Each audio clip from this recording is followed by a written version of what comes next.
been dead for over 3,300 years, and yet his image is still instantly recognizable. The Egyptian boy king Tutankhamen ruled from 1333 BC to 1324 BC until his death at the age of only 18. This early demise meant for years historians wondered whether he'd been murdered, but a CT scan in 2005 suggested the most likely cause was gangrene following a badly broken leg. There's a good reason to believe he was not a significant or particularly memorable ruler, but since the discovery of his tomb, he has become perhaps the most famous of all ancient Egyptian figures. The reason for this is simple.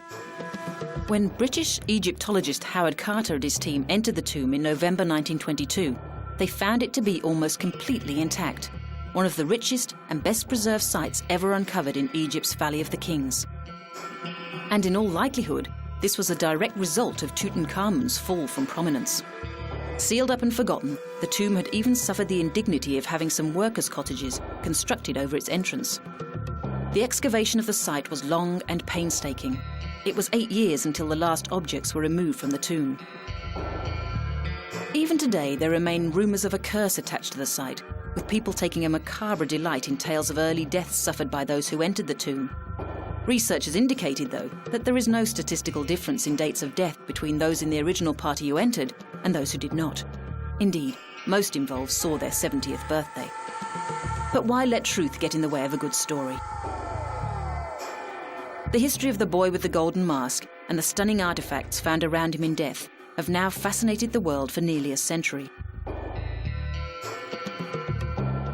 The blockbuster touring exhibition, Treasures of Tutankhamen, which began at the British Museum in 1972, capitalised on that interest and was an enormous success. It has since been followed by more recent exhibitions, like 2005's Tutankhamen and the Golden Age of the Pharaohs. When this particular tour finishes in Egypt in 2008, it is expected that 3 million people will have seen it. Perhaps that's why he's still smiling. He's enjoying the irony.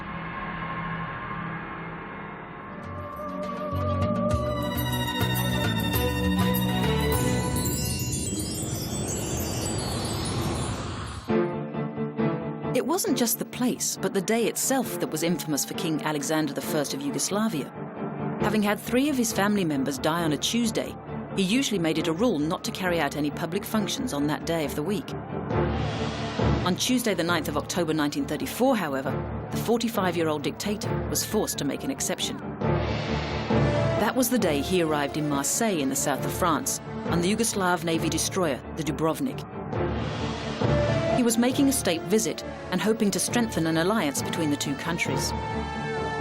He was met by the French Foreign Minister, Louis Barthou. As the king and Barthou drove through the streets, a gunman emerged from the crowd and shot both Alexander and the chauffeur dead. Barthou was also shot, but by a French policeman reacting to the confusion. He died later. The assassin was Vlado Chernozemski, the driver of the leader of the Internal Macedonian Revolutionary Organization.